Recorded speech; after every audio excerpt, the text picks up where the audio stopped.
এক ভাই আইপিএসটা আমার কাছে নিয়ে আসছে।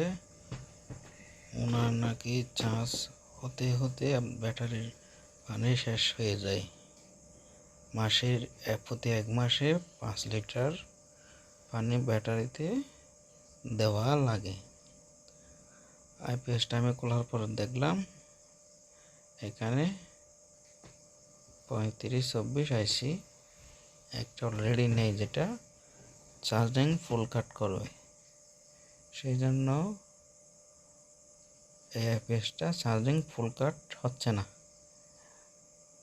একটা আইসি অলরেডি নেই, কার কাছে নাকি এটা রিপেয়ার করছিল, উনি আইসিটা এখানে দেন নাই, যার কারণে এটা চার্জিং ফুল কাট হচ্ছে না।